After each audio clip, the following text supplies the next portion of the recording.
Hello दोस्तों, मेरा नाम संदीप है। मेरे यूट्यूब चैनल पर आप सभी का स्वागत है। आज हम पढ़ने वाले हैं क्लास 9th की साइंस और आज का हमारा जो चैप्टर है इसका नाम है हमारे आसपास के पदार्थ। ठीक है, ये हमारा इसका पहला चैप्टर है हिंदी मीडियम में। और वैसे मैंने इंग्लिश मीडियम की भी वीडियो अपने चैनल पर अपलोड कर रखी है। अगर आप इंग्लिश मीडियम के स्टूडेंट हैं तो आप मेरे यूट्यूब चैनल की प्लेलिस्ट में जाकर आप इंग्लिश मीडियम की क्लास 9th की साइंस भी पढ़ सकते हैं। ठीक है, तो जैसा कि यहाँ पे लिखा हुआ है कि हमारे आसपास के पदार्थ, तो पदार्थ का मतलब क्या होता है क्या? ठीक है, पदार्थ तो इंग्लिश में क्या बोलते हैं, मैटर बोलते हैं। पदार्थ होता क्या भाई? ऐसी वो सभी चीज़ें जिनके पास क्या होता है, कुछ भार होता है। जिनके पास कुछ भार मतलब जिनका कुछ वजन होता है, और जो कुछ और ऐसी चीज़ें जिनके पास कुछ वजन होता है और जो जगह को घेरती क्या करती हैं, जगह को घेरती हैं। तो ऐसी उन सभी चीज़ों को हम क्या बोलेंगे, पदार्थ बोलेंगे। ठीक है, आइए बस समझ में मैंने क्या बताया। ऐसी वो सभी चीज़ें जिनके पास कुछ भार होता है या फिर वजन होता है, मतलब जो भारी होती हैं, जिनका कुछ वेट होता है और वो जगह को घेरती हैं।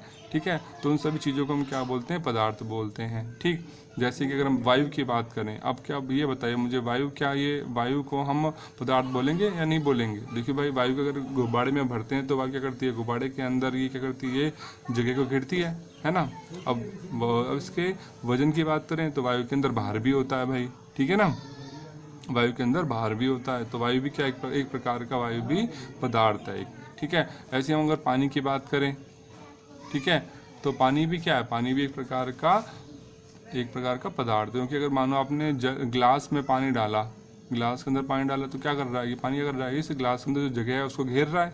और साथ में भाई ग्लास का वजन भी तो पहले से भारी हो जाएगा जब पानी डाल देंगे उसके अंदर। तो पानी भी क्या, एक प्रकार का ये पदार्थ है। ठीक है, तो पदार्थ का मतलब मेरे ख्याल से आपको समझ आ गया होगा। ऐसी सभी चीज़ें जिनके अंदर कुछ वजन होता है और जो जगह को घेरती हैं, उन सभी को हम क्या बोलते हैं, पदार्थ बोलते हैं। ठीक है, पानी है, हवा है, दूध है ना, टेबल है, जो भी चीज़ें हैं, ठीक है, हर एक चीज़ हमारे आसपास की, वो सभी चीज़ें क्या कहलाती हैं, पदार्थ कहलाती हैं। ठीक है, अब इसके बाद हम पढ़ेंगे कि पदार्थ का भौतिक स्वरूप कैसा होता है, मतलब पदार्थ देखने में कैसे होते हैं। ठीक है, तो पदार्थ क्या होता है, कणों से मिलकर बना होता है।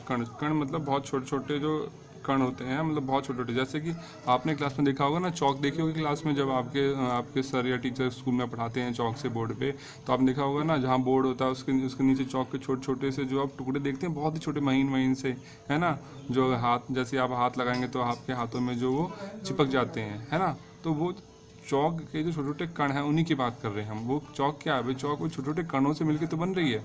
ठीक है, आई बात समझ में? मतलब कोई भी जो पदार्थ होता है वो छोटे छोटे कणों से मिलकर बना होता है। कण बहुत छोटे होते हैं, इतने छोटे होते हैं कि हम उसके और ज़्यादा टुकड़े नहीं कर सकते।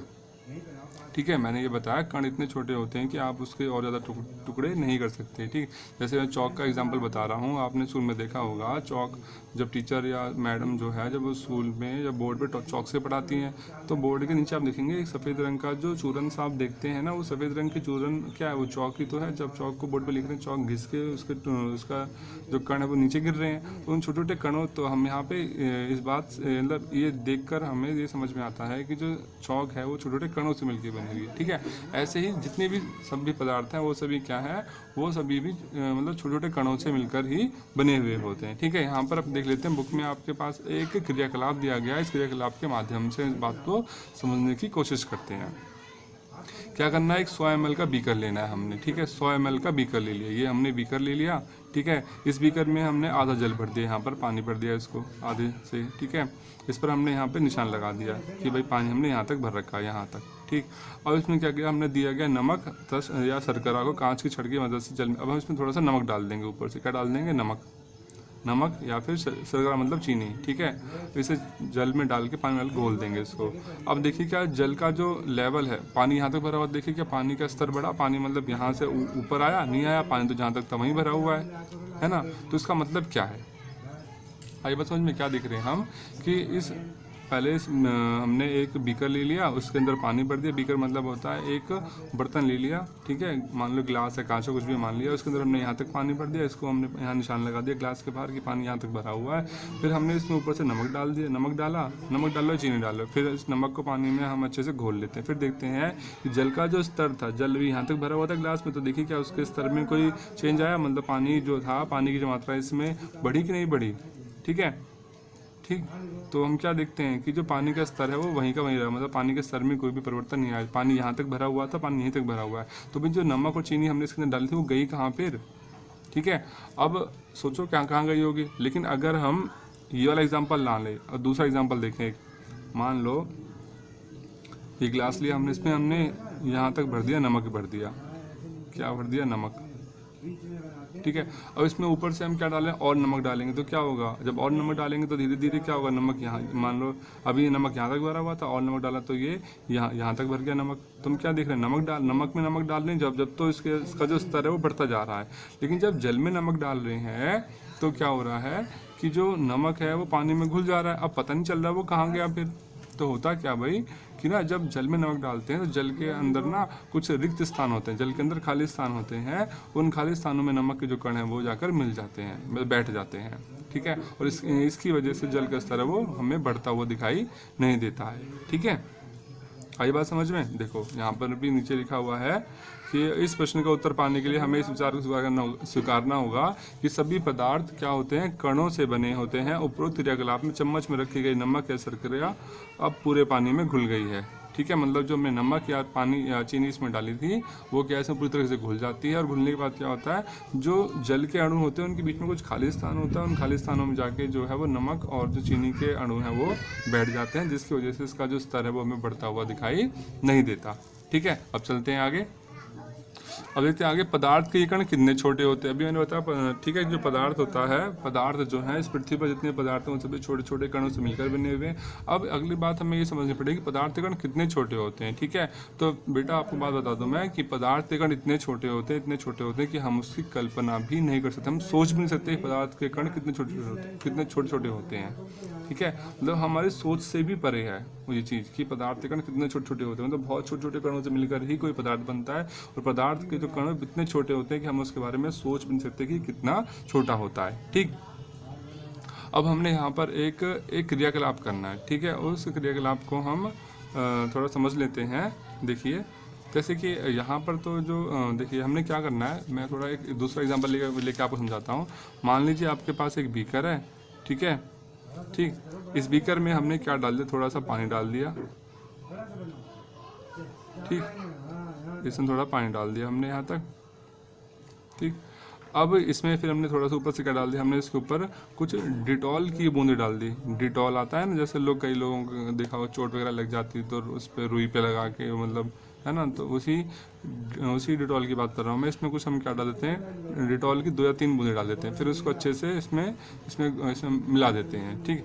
जब आप डिटॉल की कुछ बूंदें इसके अंदर मिला देंगे तो आप क्या देखेंगे, इसमें से क्या आती है, इसमें काफ़ी अच्छी, मतलब इसमें डिटॉल की क्या आ जाएगी, इसमें डिटॉल की खुशबू आएगी, महक आएगी डिटॉल की, ठीक है। अब क्या करते हैं, इसमें से पानी निकाल लेते हैं। इसमें से मान लो आधा पानी इसमें से निकाल लिया, इसमें से जो डिटॉल वाला पानी इसमें से आधा निकाल लिया और इसके अंदर और पानी डाल दिया, सादा पानी। फिर इसको सूंघेंगे पानी को, क्या इसमें खुशबू आ रही है, अभी भी आ रही है। फिर इसमें से और पानी निकाल लेंगे, मान लो इसका आधे से और पानी निकाल लिया, फिर इसमें और हमने मतलब इसमें हमने साधारण पानी डाल दिया जिसमें खुशबू नहीं थी। फिर इसको सूंघ के देखेंगे क्या इसमें खुशबू आ रही है, देखेंगे अभी भी खुशबू आ रही है। तो क्या दिख रहे हैं कि जो डिटॉल वाला जो पानी था उसमें अगर हम और जितने ज़्यादा सादा पानी अगर हम मिला रहे हैं, लेकिन फिर भी उसमें से जो डिटॉल की खुशबू वो नहीं जा रही है। इसका मतलब क्या है, जो डिटॉल है ना, ठीक है, वो क्या है, वो जल के अंदर जाकर मिल गई है, और उसके कण इतने छोटे छोटे हैं कि जल से निकल नहीं पा रहे हैं। इसीलिए क्या है, डिटॉल की जो खुशबू है हमें वो आती रह रही है। मतलब इसमें अंदर हम दूसरा जल मिला रहे हैं लेकिन फिर भी उससे खुशबू नहीं जा रही। इसका कारण ये है क्योंकि जो डिटॉल के कण है वो पूरे जल के अंदर मिल गए थे और वो इतने छोटे हैं कि इसमें से अब निकल नहीं पा रहे हैं, ठीक है। तो इस प्रक्रिया से, मतलब इस क्रियाकलाप से हमें ये बात समझ में आती है कि जो पदार्थ के कण होते हैं बहुत छोटे छोटे होते हैं, इतने छोटे होते हैं कि हम इसके बारे में कल्पना भी नहीं कर सकते, ठीक है। देखिए इसे यहाँ पे लिखा भी हुआ है कि पदार्थ के कण बहुत छोटे होते हैं, इतने छोटे होते हैं कि हम कल्पना भी नहीं कर सकते, ठीक। अब हम चलते हैं आगे चलते हैं। अब आता है पदार्थ के कणों के अभिलक्षण गुण। अब समझते हैं पदार्थ के जो कण होते हैं ना छोटे छोटे, इनके गुण क्या होते हैं, इनके क्या क्या गुण होते हैं, ठीक है, इनकी क्या क्या प्रॉपर्टीज़ होती हैं, इनके क्या क्या लक्षण होते हैं, ठीक है। तो पहला गुण तो होता है पदार्थ के कणों के बीच रिक्त स्थान होता है ना। क्या होता है, पदार्थ के जो कण होते हैं उनके बीच में क्या होता है, खाली स्थान होता है, ठीक है। आई बात समझ में। आप सोचते हो कैसे होता है खाली स्थान, भाई जैसे मैंने बताया अभी, अगर ये ग्लास लिया, ग्लास के अंदर हमने पानी भर लिया, इस पानी के अंदर अगर हम चीनी घोल लें तो क्या देखेंगे, मान लो पानी यहाँ तक भरा हुआ है इस ग्लास में, इसमें ऊपर से चीनी डाल दिया आपने, तो क्या देखें चीनी जब इस पानी में घुल जाएगी, जब भी पानी का जो स्तर वो यहीं रहेगा, पानी का स्तर तो नहीं बढ़ा। इसका मतलब क्या है कि जो पानी था, पानी के जो एक पदार्थ है, इसके कणों के बीच में क्या है, रिक्त स्थान है, उसी रिक्त स्थान में जो चीनी है वो जाकर चीनी कण जाकर बैठ जाते हैं, इसलिए पानी का स्तर वो नहीं बढ़ता। ठीक है, तो इस प्रक्रिया से हमें ये बात समझ में आती है कि पदार्थ के जो कण होते हैं उनके बीच में रिक्त स्थान होता है, चाहे कैसा भी पदार्थ, चाहे वो ठोस हो, चाहे द्रव हो, चाहे वो गैसीय हो। ठीक है, अब अगर गैस की बात कर लें, वायु की बात कर लें, वायु क्या गैस एक प्रकार की। अब आप देखते हैं हमारा जो हाथ है वो वायु में आसानी से यहाँ से वहाँ जा सकता है। जैसे ये देखिए, ये मेरा हाथ है, अब यहाँ पर भी, अब वायु तो हर जगह आप सभी जानते हैं, तो वायु में मेरा हाथ आसानी से यहाँ से वहाँ हिल रहा है, मतलब क्या है, वायु के कणों के बीच में क्या खालिस्तान है, उसी खालिस्तान के कण हमारा जो हाथ है इस वायु में आसानी से आ जा सकता है, मतलब आसानी से हिल रहा है। ठीक है, आई बात समझ में। अब चलते हैं फिर आगे। पदार्थ के जो कण होते हैं निरंतर गतिशील होते हैं, मतलब पदार्थ के जो कण होते हैं लगातार चलते रहते हैं, कभी भी ये स्थिर नहीं होते। ठीक है, इसका एग्जांपल कैसे समझेंगे, देखिए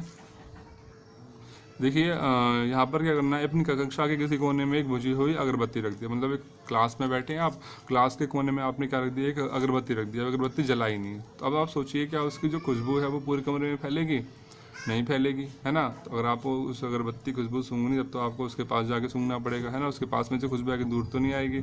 अब क्या करते हैं, अगर हम अगरबत्ती को जला देते हैं तो क्या होता है, तो हम क्या है दूर से ही उस अगरबत्ती खुशबू को सूंघ पाएंगे, है ना। तो जब अगरबत्ती को जला देते हैं तो हम क्या देखते हैं कि अगरबत्ती की जो खुशबू है वो पूरे कमरे में फैल जाती है ना। तो भाई हुआ क्या, अगरबत्ती खुशबू पूरे कमरे में फैल गई, तो क्या अगरबत्ती की खुशबू के जो कण हैं वही तो हवा में फैल रहे हैं, है ना। तो उसी की वजह से तो हमें अगरबत्ती की खुशबू मतलब क्लास के हर कोने में से आ रही है। तो इसका मतलब क्या है कि अगरबत्ती जो है, मतलब कि किसी भी पदार्थ के जो कण है वो गतिशील रहते हैं, हमेशा चलते रहते हैं हवा में, है ना। जब अगरबत्ती हमने जलाई नहीं थी, जब भी खुशबू आ रही थी लेकिन बहुत कम आ रही थी, ठीक है। लेकिन जैसे ही अगरबत्ती को हमने जला दिया तो उसके जो अगरबत्ती की खुशबू के जो कण है पूरी वायु में, पूरे कमरे के अंदर फैल गए, ठीक है। और उसकी जो खुशबू है वो हमें दूर से ही आने लग गई। इसका मतलब ये है कि अगर किसी भी पदार्थ के जो कण हैं वो क्या करते हैं, गतिशील रहते हैं, वो हमेशा चलते रहते हैं। इसका एग्जांपल एक और ले लेते हैं समझने के लिए। मान लीजिए आपके पास एक ग्लास है, ग्लास में हमने पानी भर लिया यहाँ तक, और इसमें हमने एक छोटी सी इंक, स्याही समझते हैं ना, स्याही, एक इंक की बूंद डाल दी हमने यहाँ पे। तो आप क्या देखेंगे, थोड़ी देर में जो पूरी स्याही होगी पूरे ग्लास, और मतलब इस पानी को आपने हिलाना नहीं है, ग्लास को हिलाना नहीं है, ग्लास टेबल पे रख दिया, उसमें थोड़ा सा पानी भर दिया, एक बूंद स्याही की डाल दी, तो आप कुछ समय के बाद देखेंगे जो स्याही है वो पूरे ग्लास के अंदर फैल जाएगी। इसका मतलब क्या है, स्याही के जो कण हैं वो गतिशील थे, और गतिशील होने के कारण वो पूरे पानी के अंदर फैल गए, ठीक है। ये पूरा पानी क्या हो गया, नीले रंग का हो गया। इसका मतलब यही तो है कि जो स्याही के जो कण है वो गतिशील होते हैं, ठीक है। स्याही या कोई भी पदार्थ हो, हर पदार्थ के जो कण होते हैं वो क्या करते हैं, गतिशील रहते हैं, हमेशा चलते रहते हैं। चलते हैं आगे फिर। अब यहाँ पर एक क्रियाकलाप और दे रखा है, ठीक है। अब यहाँ पर एक क्या काम करते हैं हम, एक हमने गिलास लिया, ठीक है, इसके अंदर हमने क्या कर दिया, गर्म पानी डाल दिया, क्या कर दिया, गर्म पानी डाल दिया, ठंडा नहीं गर्म पानी डाला, ठीक है। अब आप इस ठंडे गर्म पानी में ऊपर से क्या डालते, चीनी डाल देते हैं, तो आप क्या देखेंगे, चीनी जो है वो गर्म पानी में बहुत जल्दी से घुल जाएगी, और चीनी के जो कण है वो गर्म पानी में पूरी तरीके से फैल जाएंगे बहुत जल्दी। आई बात समझ में।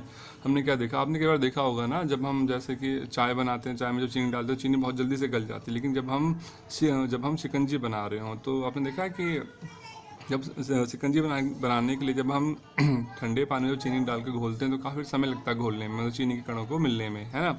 इसका मतलब क्या है कि जब हम गर्म पानी में जब हम चीनी को घोल रहे हैं तो चीनी के कण जो है बहुत जल्दी से पानी के अंदर मिल जाएंगे और पानी में हर जगह फैल जाएंगे, ठीक है। मतलब कि जैसे जैसे तापमान बढ़ता है तो पदार्थ के जो कणों की जो गतिशीलता है वो भी बढ़ती चली जाती है, ठीक है। मतलब जैसे जैसे हम पानी को गर्म करेंगे, पानी जब ज़्यादा गर्म है तो उसमें चीनी बहुत जल्दी घुल जा रही है, ठीक है। जब पानी ठंडा है तो उसमें चीनी घुलने में समय लग रहा है। ऐसा मतलब ये है कि जैसे जैसे तापमान बढ़ा रहे हैं तो क्या हो रहा है, जो पदार्थ के जो अणु, जो पदार्थ के जो कण है उनकी जो गतिशीलता है वो भी बढ़ती चली जाती है, ठीक है। देखिए यहाँ पे लिखा हुआ है, पदार्थ के कण निरंतर गतिशील होते हैं, ठीक है। मतलब पदार्थ के जो कण हमेशा चलते रहते हैं, ये बात तो आपको पता ही है अब। अर्थात उनमें गतिज ऊर्जा होती है, ठीक है। गतिज ऊर्जा क्या होती है, जब कोई भी पदार्थ मतलब हमेशा क्या होता है, जब निरंतर गतिशील रहते हैं, हमेशा चलते रहते हैं, तो उसकी जो ऊर्जा उसमें उत्पन्न होती है उसे बोलते हैं गतिज ऊर्जा। ठीक है, तो तापमान बढ़ने से कणों की गति तेज हो जाती है। जैसे मैंने बताया, तापमान जैसे बढ़ाएंगे तो उसमें चीनी क्या बहुत तेज़ी से घुल जाएगी। इसका मतलब ये है कि जो पदार्थ के जो कण है वो काफ़ी तेज़ी से उसके अंदर मिक्स हो जाएंगे। ठीक है, इसलिए हम कह सकते हैं कि तापमान बढ़ने से कणों की गतिज ऊर्जा भी बढ़ जाती है। ठीक, अब हम इसके बाद ये देखते हैं कि विसरण क्या होता है। विसरण, देखिए, विसरण का मतलब होता है दो विभिन्न पदार्थों के कणों का स्वतः मिलना ही विसरण कहलाता है। मतलब जब दो अलग अलग प्रकार के पदार्थ हैं, जब वो एक दूसरे के साथ अपने आप मिल जाते हैं, इस प्रक्रिया को कहते हैं विसरण कहते हैं। ठीक है, जैसे आपने देखा, अगर हम अगरबत्ती को चला रहे हैं तो अगरबत्ती की जो कण है वो वायु में अपने आप ही मिल जा रहे हैं ना, हमें तो कुछ करना नहीं पड़ रहा। तो इस प्रक्रिया को क्या बोलेंगे, इसे बोलेंगे विसरण। ठीक है, ठीक है, तो अभी हमने ये तो अब हमें इस बात से ही समझ में आता है कि विसरण क्या होता है ना, अगरबत्ती वाला जो एग्जांपल लिया हमने। ठीक है, ठीक, अब हम चलते हैं फिर इसके आगे कि पदार्थ के जो कण हैं एक दूसरे को आकर्षित करते हैं। ठीक है, पदार्थ के जो कण क्या करते हैं, एक दूसरे को आकर्षित करते हैं, एक दूसरे को अपनी तरफ खींच के रखते हैं। तो पदार्थ के जो कण हैं एक दूसरे को आकर्षित करते हैं। अब सोचना ये कैसे करते हैं। जैसे मान लीजिए चौक है आपके पास, है ना, चौक मान लिया आपके पास ये, तो आपने देखा क्या चौक के जो टुकड़े हैं, चौक के जो कण हैं वो एक दूसरे को अपनी तरफ खींच के रखे हुए हैं, जब भी तो वो एक ठोस अवस्था में है। ठीक है ना, अगर चौक के जो कण एक दूसरे दूर दूर भागते तभी जो चौक है क्या वो ठोस अवस्था में होती नहीं होती, चौक ठोस अवस्था में, है ना। तो ऐसे ही मान लीजिए जल जो है, जल की बात करें तो जब पानी जो है इसके भी जो कण होते हैं वो भी एक दूसरे को अपनी तरफ खींच के रखते हैं। ठीक है, इसीलिए क्या करते हैं, मतलब इसीलिए वो जो पानी है वो द्रव अवस्था में रहता है। ठीक है, अब सभी पदार्थों में जो आकर्षण बल होता है वो अलग अलग होता है। किसी पदार्थ में आकर्षण बल ज़्यादा होता है, किसी पदार्थ में आकर्षण बल कम होता है। अगर हम चौक और जल की बात करें तो चौक के अंदर जो आकर्षण बल है ज़्यादा है, इसीलिए चौक के जो कण एक दूसरे काफ़ी ज़्यादा पास आ गए हैं और ये ठोस अवस्था में है। ठीक है, लेकिन जो जल है, जल के अंदर जो आकर्षण बल होता है कम होता है, इसीलिए इसके जो कण है वो ज़्यादा पास नहीं आते और जो कण होते हैं फिर वो द्रव अवस्था में रहते हैं। ठीक है, अगर जल के भी कण एक दूसरे के काफ़ी ज़्यादा पास आ जाते तो जल का समझ जाता ठोस बन जाता, मतलब जैसे बर्फ़ बन जाता है ना। आगे बात समझ में। ठीक, तो मतलब इन चीज़ों से हमें ये बात समझ में आती है कि किसी भी पदार्थ के जो कण होते हैं वो एक दूसरे को आकर्षित करते हैं, एक दूसरे को अपनी तरफ खींचते हैं, लेकिन हर एक पदार्थ के अंदर जो आकर्षण बल होता है वो अलग अलग होता है। ठीक है, जैसे बताया मैंने, चौक के जो ठोस पदार्थ होते हैं उनके अंदर आकर्षण बल ज़्यादा होता है और जो द्रव पदार्थ होते हैं उनके अंदर आकर्षण बल कम होता है और जो गैसीय पदार्थ होते हैं उनके अंदर आकर्षण बल सबसे कम होता है। क्योंकि आपने देखा होगा जैसे वायु के अंदर आकर्षण बल सबसे कम होता है, वायु के कण एक दूसरे से काफ़ी ज़्यादा दूर होते हैं। ठीक है, अब चलते हैं फिर आगे पढ़ना है। उसके बाद पदार्थ की अवस्थाएं क्या होती हैं। ठीक है, मतलब जो पदार्थ होते हैं कौन कौन सी अवस्थाओं में पाया जाता है। ठीक है, तो पदार्थ की 3 अवस्थाएं होती हैं, आप वैसे सभी जानते हैं। एक तो होती है ठोस अवस्था, है ना, जानते होंगे। एक होती है क्या, द्रव्य अवस्था, और एक क्या होती है, गैसीय अवस्था, है ना। पदार्थ जो है वो इन 3 अवस्थाओं में पाया जाता है, ठोस, द्रव और गैस। ठीक है, तो अभी हम सबसे पहले ये जान लेते हैं कि ठोस अवस्था कैसी होती है। ठीक है, तो देखते हैं यहाँ पर, तो हम यहाँ पर हमें एक क्रियाकलाप करना है, उस क्रियाकलाप की सहायता से हम समझेंगे। ठीक है, तो यहाँ पर क्या करना है, निम्नलिखित वस्तुओं को हमने यहाँ पर लेना है, जैसे पेन हो गया, किताब है, सुई है और धागे का टुकड़ा हमें लेना है। ठीक है, फिर अब इन सभी वस्तुओं को आप देखिए और इन सभी वस्तुओं के ऊपर आप एक हथौड़ा मार देखिए क्या होता है। ठीक है, तो हम क्या देखेंगे कि हम देख सकते हैं इन सभी वस्तु में, जैसे पेन है, किताब है, सुई है, इन सभी का जो आकार क्या निश्चित है। भाई पेन का आकार निश्चित है, पेन के आकार को हम चेंज नहीं कर सकते। जो किताब है इसका आकार निश्चित है, इसके आकार को नहीं चेंज कर, इसके आकार को हम परिवर्तित नहीं कर सकते। ऐसे सुई का आकार और धागे का आकार जो है इसे हम परिवर्तित नहीं कर सकते हैं। ठीक है, तो भाई इसका कहने का मतलब ये है कि ऐसे पदार्थ जिनके आकार को हम परिवर्तित नहीं कर सकते या फिर जिनका संपीड़न नहीं हो सकता। ठीक है, जिनका संपीड़न समस्या, कंप्रेस जिसको नहीं कर सकते, है ना, जिसको हम मतलब ऐसे पदार्थ जिनका संपीड़न नहीं हो सकता या फिर जिनके आकार को हम परिवर्तित नहीं कर सकते, तो ऐसी वस्तुओं को, ऐसे पदार्थ को, ऐसी अवस्था को पदार्थ की हम क्या बोलते हैं, ठोस अवस्था बोलते हैं। जैसे आप ये पेन देख रहे हैं, अब इस पेन की अवस्था को, पेन की जो आकार है, पेन का जो शेप है, उसकी आकार है, से हम परिवर्तित नहीं कर सकते ना, जैसा ऐसे ही रहेगा, इसे तो हम चेंज कर नहीं सकते। तो ये पेन क्या है, मतलब ठोस अवस्था में है। ठीक है, आगे बात समझ में। उसी तरीके से मतलब जो ऐसे पदार्थ जिनकी अवस्थाएं, मतलब ठोस अवस्था मतलब ये हो गया कि ऐसी अवस्था जिसको परिवर्तित नहीं किया जा सकता उसे हम ठोस अवस्था कहते हैं, है ना। आगे होगी बात समझ में। अब इसके बाद कुछ और बातें, जैसे कि अगर यहाँ देखा, अगर जो रबड़ का बैंड होता है ना, जैसे जो रबड़ बैंड जो उसे खींचते हैं, है ना, तो आप क्या देखते हैं, क्या खींचकर इसका आकार बदला जा सकता है, क्या ये ठोस है? अब जब हम रबड़ बैंड को खींचते हैं तो उसका आकार चेंज हो जाता है ना, ऐसे खींचेंगे तो उसका आकार चेंज हो जाएगा ना।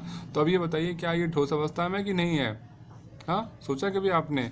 तो भाई बात क्या है कि जब हम रबड़ बैंड के ऊपर जब बाहर से बल लगाते हैं, उसे बाहर से खींचते हैं, तो रबड़ बैंड का जो आकार होता है वो बदल जाता है, ठीक है। लेकिन जैसे ही हम बल लगाना छोड़ देंगे तो रबड़ बैंड क्या करेगी, अपने पुराने वाले आकार में वापस आ जाएगी। इसका मतलब रबड़ बैंड क्या है, ये ठोस अवस्था में है, ठीक है। आई बात समझ में? रबड़ बैंड भी ठोस अवस्था में होता है। जब इसे खींचेंगे, खींचने पर क्या है, इसका आकार चेंज हो गया, लेकिन जैसे हमने बल लगाना छोड़ दिया तो ये दोबारा से अपने पुराने वाले आकार में, पुराने वाले अवस्था में वापस आ जाएगा। इसलिए ये क्या है, ये ठोस अवस्था में है, ठीक है। अब ऐसे देखते हैं, विभिन्न आकार के बर्तनों में रखने पर चीनी और नमक उन्हीं बर्तनों का आकार ले लेते हैं। क्या ये ठोस है? जैसे कि अगर हम चीनी को जिस बर्तन में डालें या नमक को जिस बर्तन में डालें, तो ये क्या करेंगे, ये उसी का आकार ले लेंगे, है ना। अगर आपने चीनी को कटोरी में डाला, ये मान लिया कटोरी आपके पास, अगर आप इस कटोरी में चीनी को डाल रहे हैं तो जिस आकार की कटोरी होगी, चीनी भी आपको उसी आकार की दिखाई देगी। अगर इसमें हम दूसरी कटोरी में हम नमक डाल दें या फिर गिलास में नमक डाल दें, तो जिस आकार के बर्तन में आप चीनी या नमक डाल रहे हैं, तो चीनी या नमक आपको उसी आकार में दिखाई देगा, ठीक है। तो क्या ये ठोस है? हाँ भाई ठोस है, क्योंकि चाहे हम चीनी को या नमक को अपने हाथों में ले लें या किसी प्लेट में रखें या जार में रखें या गिलास में रखें, तो इसके जो दाने हैं, दानों का आकार तो वही रहेगा ना। भाई चीनी के अंदर छोटे छोटे जो दाने हैं, उनको विज्ञान की भाषा में क्रिस्टल कहते हैं। तो क्या देखते हैं, चाहे चीनी को हम गिलास में डाल लें, कटोरी में डाल लें, जग में डाल लें या हाथ में ले लें, उसके जो दाने हैं, उसके जो क्रिस्टल हैं, क्या उनके आकार में कोई परिवर्तन आता है? नहीं आता ना। तो ये भी क्या प्रकार, मतलब चीनी और जो नमक, ये भी ठोस अवस्था में ही है, ठीक है। इसके बाद देखते हैं स्पंज। स्पंज देखा होगा ना, स्पंज क्या होता है, मतलब स्पंज एक यह भी प्रकार का ठोस होता है, ठीक है, लेकिन फिर भी इसका संपीड़न संभव है। लेकिन इसको हम हाथ से दबाएं तो यहाँ पे हम क्या देख रहे हैं, स्पंज क्या बताया मैंने, स्पंज एक प्रकार ठोस होता है, लेकिन अगर इसे दबाएं, हाथ से दबाएं, तो क्या ये हाथ से दबाने पर इसका संपीड़न संभव है? कैसे दबाया जा सकता है, मतलब से सिकोड़ा जा सकता है, क्या इसके आकार को बदला जा सकता है? तो हाँ भाई, स्पंज में बहुत छोटे छोटे छेद होते हैं। स्पंज जो होता है उसमें बहुत छोटे छोटे छेद होते हैं, जब हम जिनमें वायु भरी होती है, ठीक है। जब हम उसे हाथ से दबाते हैं तो वायु इसकी निकल जाती है, जिससे उसका आकार क्या होता है, वो छोटा हो जाता है।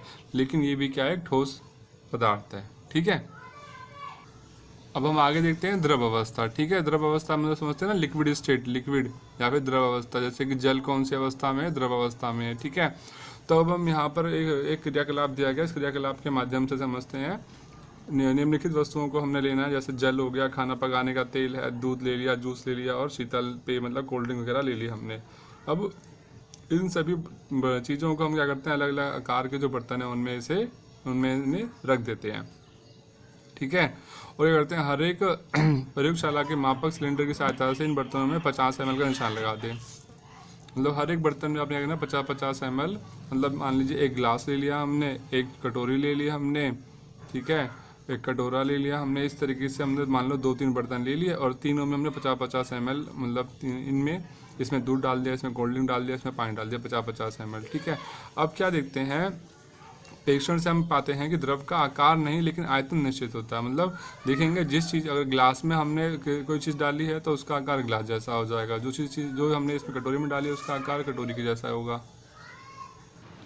तो हम यहाँ पे क्या देखते हैं, जैसे हमने गिलास में लिया पानी, कटोरी में लिया, है ना, और यहाँ पर जो हमने कटोरा लिया, तो इन तीनों में अगर हमने 50 ml अगर तीनों में अगर हमने पानी डाल दिया 50 ml, ठीक है, तो क्या देख रहे हैं, तीनों में पानी तो 50 ml, मतलब आयतन तो कितना है, 50 ml, है ना। पानी की मात्रा कितनी है, 50 ml, पर उसका आकार अलग अलग होगा ना। गिलास में डालेंगे तो पानी का आकार गिलास जैसा होगा, कटोरी में डालेंगे तो कटोरी जैसा आकार होगा, कटोरी में डालेंगे तो आकार उसका कटोरी जैसा होगा, है ना। मतलब आकार तो अलग अलग हो सकता है, लेकिन आयतन तो क्या रहेगा, उसका 50 ml रहेगा, क्योंकि 50 ml ही पानी हमने इसमें डाला सब में, ठीक है।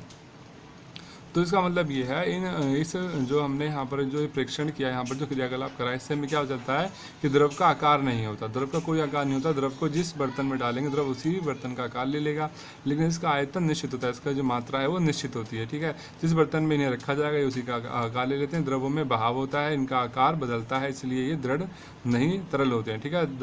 आगे बात समझ में, मतलब तरल क्या करते हैं, द्रव क्या होते हैं, बहाव होता है इनमें, मतलब ये बह सकते हैं, इनके अंदर बहने की शक्ति होती है, इसलिए इनका आकार बदलता रहता है, ठीक है। और ये दृढ़ नहीं होते, मतलब ये ठोस नहीं होते, ये कैसे होते हैं, तरल अवस्था में होते हैं। ठीक, आगे बात समझ में। अब देखते हैं जो सभी जीवधारी जो होते हैं वो अपने जीवन निर्वाह के लिए क्या करते हैं, सांस लेते हैं। जैसे हम लोग सांस लेते हैं, जो पेड़ पौधे हैं और जानवर है वो सभी सांस लेते हैं। जलीय जंतु जो होते हैं, जैसे मछली होती है, जल में घुली हुई ऑक्सीजन के कारण सांस लेते हैं ना। मछली क्या करती है, जल में जो घुली ऑक्सीजन है उसके सांस लेती है अपनी। ठीक है, इसी तरीके से हम इस निष्कर्ष पर पहुंचते हैं कि द्रव में जो द्रव होता है उसमें ठोस, द्रव और गैस तीनों का विसरण संभव। मतलब द्रव, कोई द्रव पदार्थ है तो द्रव पदार्थ के अंदर कोई ठोस चीज़ भी आसानी से मिल सकती है, उसके अंदर कोई द्रव भी मिलाया जा सकता है और उसके अंदर कोई गैस भी मिलाई जा सकती है। ठीक है, जैसे कि द्रव में ठोस का एग्जाम्पल देखिए, जैसे मान लो एक ग्लास है, इस ग्लास में हमने पानी भर लिया, इस पानी में ऊपर से चीनी डाल रहे हैं, चीनी, शक्कर। ठीक है, तो भाई ये जल कैसा है, जल तो हो गया कौन सी अवस्था में, द्रव अवस्था में, और चीनी कौन सी अवस्था में, ठोस अवस्था में। तो हम क्या देखते हैं, जब चीनी को जल में डालेंगे तो चीनी क्या जल में आसानी से घुल जाएगी, जल में पूरी फैल जाएगी। तो मतलब क्या देखते हैं, द्रव के अंदर जो ठोस पदार्थ है उनका विसरण संभव है, वो आसानी से उसके अंदर मिल सकते हैं। ठीक है, अब उसी तरीके से देखें, अगर इस जल में हम ठोस न डाल के क्या डालें, कोई द्रव डालते हैं, जैसे कि इसमें दूध डाल देते हैं, जल में क्या डालें, दूध डालें, तो क्या देखेंगे, दूध और जल भी आपस में आसानी से मिल जाएंगे। ठीक है, तो इसका मतलब ये है कि द्रव अवस्था के द्रव पदार्थ के अंदर कोई द्रव भी आसानी से विसरित हो जाता है, आसानी से मिल जाता है। ठीक है, फिर अगर हम क्या करें, जल के, अब एक लास्ट एग्जांपल जो है कि द्रव के अंदर जो गैसें हैं वो भी आसानी से मिली हुई होती हैं। जैसे कि अगर हम जल, जो मछलियाँ होती हैं क्या करती हैं, पानी में रहती हैं, तो पानी के अंदर घुली हुई ऑक्सीजन लेती हैं ना, मतलब जल के अंदर क्या है, ऑक्सीजन भी होती है। ठीक है, तो यहाँ पर हमें एक बात समझ में आती है कि ठोसों की अपेक्षा द्रवों में विसरण किधर अधिक होती है। मतलब जो ठोस पदार्थ होते हैं उनमें जो विसरण होता है काफ़ी धीरे से होता है, काफ़ी कम तेज़ी से होता है, और जो द्रव होते हैं इनमें विसरण काफ़ी तेज़ी से होता है। ठीक है, मतलब चीनी को घुलने में पानी में काफ़ी समय लगेगा, लेकिन दूध है वो पानी में आसानी से जल्दी से मिल जाएगा। ठीक है, ऐसा इसलिए होता है क्योंकि द्रव अवस्था में पदार्थ के कण स्वतंत्र रूप से गति करते हैं, जबकि ठोस की अपेक्षा द्रवों के कणों में रिक्त स्थान भी अधिक होता है। ठीक है, तो आगे देखें गैसीय अवस्था, इसके बाद पढ़ते हैं। ठीक है, तो गैसीय अवस्था को इंग्लिश में भी क्या बोलते हैं, गैसेस ही बोलते हैं। ठीक है, गैसीय स्टेट। ठीक, मतलब क्या होगा, आपने मतलब अगर गैसीय अवस्था का मतलब ये होता है कि जो पदार्थ होता है वो गैस के रूप में रहता है ना, जैसे वायु है ना, ये सारी क्या गैसीय अवस्था है। ठीक है, तो अभी यहाँ पर पढ़ते हैं आगे, लिखा हुआ, आपने कभी उस गुब्बारे वाले पर ध्यान दिया जो गैस के एक ही सिलेंडर से बहुत सारे गुब्बारे हवा में बढ़ता है, बहुत सारे गुब्बारे में हवा बढ़ता है, उससे पता लगाएंगे कि सिलेंडर में से वह कितने गुब्बारे भरता है। ठीक है, तो होता क्या भाई, जो गैस से होता है ना, गैस का तो कोई आकार नहीं होता। ठीक है, और गैस का कोई आकार नहीं होता, जिस चीज़ में हम गैस को भरेंगे ये उसी का आकार ले लेगा। अगर हम गुब्बारे में गैस को भरेंगे तो उसका आकार गुब्बारे जैसा हो जाएगा।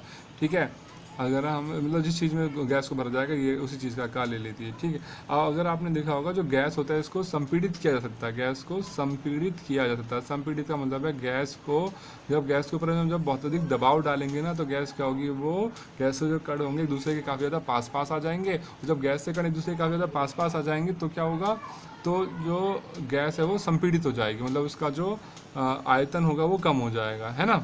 जैसे अगर यहाँ पे देखें, एक हमने पिस्टन ले लिया है ना, पिस्टन से मतलब एक हमने वो ले लिया, क्या पिस्टन बोले, सॉरी सिरिंज बोलते हैं ना, जैसे डॉक्टर सुई लगाता है ना, तो उसमें तो ऊपर जो प्लास्टिक वाला हिस्सा होता है उसे बोलते हैं सिरिंज। ठीक है, इसमें हमने यहाँ से क्या लगा ली, यहाँ से हमने यहाँ पर पहले इसमें थोड़ी सी हवा खींच के भर ली।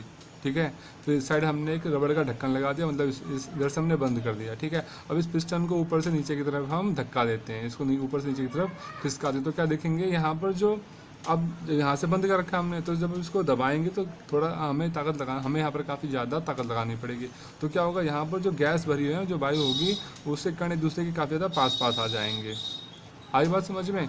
ठीक, तो इस बात से हमें ये समझ में आता है कि जो गैस है उसे संपीड़ित किया जा सकता है। जैसे कि अगर हम बात देखें, हमारे घर के अंदर हमारे जो मम्मी हैं जो खाना बनाती हैं, तो कौन सी गैस इस्तेमाल करते हैं, एलपीजी गैस इस्तेमाल करते हैं ना, एलपीजी का पूरा नाम क्या होता है, इसका पूरा नाम होता है द्रवित पेट्रोलियम गैस। द्रवित पेट्रोलियम गैस, कई बार क्वेश्चन पूछा जा चुका है कि एलपीजी का मतलब का पूरा नाम बताइए, क्या, द्रवित पेट्रोलियम गैस। ठीक है, लिक्विफाइड पेट्रोलियम गैस। तो होता क्या भाई, जो घर के अंदर जो सिलेंडर देखते हैं ना, उस सिलेंडर के अंदर भी क्या गैस भरी होती है, एलपीजी। ठीक है, पर उस गैस को कैसे भरा जाता है, उसको काफ़ी उच्च दाब पर हम क्या करते हैं, मतलब उच्च दाब पर गैस को सिलेंडर के अंदर भरा जाता है। उसके कारण क्या होता है, जो गैस के कण होते हैं दूर दूर हैं, अभी ऐसे हैं गैस के कण। ठीक है, इस तरीके से हैं, और जब इसे उच्च दाब पर भरा जाएगा तो गैस के कण जो होंगे एक दूसरे के काफ़ी ज़्यादा पास पास आ जाएंगे। जब अभी तो गैस ही अवस्था में, लेकिन जब इसको संपीड़ित किया जाएगा तो क्या होगा, एक दूसरे के पास पास आ जाएंगे। जब एक दूसरे के पास पास में आ जाएंगे तो गैस क्या होगी, ये द्रव अवस्था में आ जाएगी। किस में आ जाएगी, द्रव अवस्था में। ठीक है, आपने देखा होगा घर के अंदर जो सिलेंडर होता है, जब आप उसे हिला के देखेंगे तो आपको ऐसी आवाज़ आएगी जिसके अंदर पानी भरा हुआ हो, है ना, ऐसा महसूस होगा इसके अंदर पानी भरा हुआ। लेकिन उसमें से हमेशा गैस निकलती, पानी तो निकलता नहीं। भाई इसका मतलब क्या है कि जब सिलेंडर के अंदर जो गैस है वो अत्यधिक दबाव पर भरी जाती है, उसके कारण क्या होता है, गैस के जो कण होते हैं एक दूसरे से पहले तो दूर दूर होते हैं, लेकिन जब दबाव डाल जाते हैं दूसरे के पास पास आ जाते हैं, उसके कारण क्या होता है, वो जो गैस होता है वो द्रव अवस्था में परिवर्तित हो जाता है। इसलिए जब हम सिलेंडर को हिलाएंगे तो हमें ऐसी आवाज़ सुनाई देगी जैसे उसके अंदर पानी भरा हुआ हो।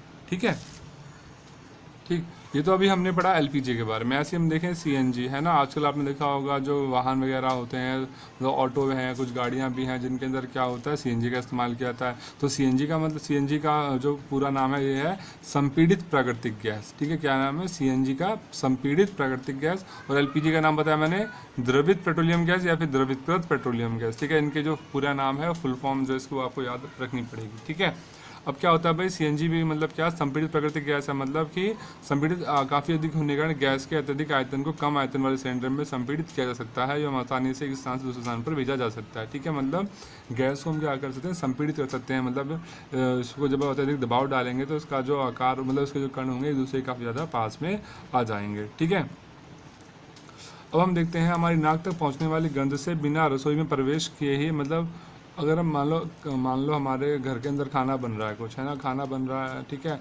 उस खाने की खुशबू जो है वो हम तक पहुंच जाती है। हम घर के बाहर बैठे हैं या फिर कहीं और बैठे हैं दूर थोड़ा, मतलब जिस कमरे में खाना बन रहा है हम उस कमरे में नहीं हैं, दूसरे कमरे में बैठे हैं या फिर छत के ऊपर बैठे हैं, लेकिन उसकी जो खुशबू है वो हमारी नाक तक पहुँच जाती है। तो ऐसे कैसे होता है, आपने कभी सोचा है? तो क्या होता है भाई, खाने की जो गंध के जो कण है वो वायु में मिल जाते हैं। जैसे खाना बनता है तो भाई जो उसके जो कण, जो उसमें खुशबू होती है ना, खाने की जो खुशबू के जो कण है वो वायु में मिल जाते हैं और रसोई से फैलकर हम तक पहुंच जाते हैं, जिससे कारण जो गंध है, जो उसकी खुशबू है वो हम तक पहुंच जाती है। ठीक है, यह गंध के कण और दूर भी जा सकते हैं। ठीक है, मतलब जो खुशबू है खाने की बहुत दूर तक भी जा सकती है। ठीक है, पके हुए गर्म खाने की महक हमारे आसपास तक कुछ ही क्षणों में पहुँच जाती है। अगर कोई खाना पकाया जा रहा है, खाना गर्म किया जा रहा है, तो उसकी जो खुशबू है वो तो हमें कुछ बहुत ही जल्द हम तक पहुँच जाएगी। ठीक है, और अगर इसकी तुलना ठोस एवं द्रव के मिश्रण से करें, ठीक है, कणों की तेज गति और अत्यधिक रिक्त स्थानों के कारण गैसों का अन्य गैसों में मिश्रण बहुत तीव्रता से होता है।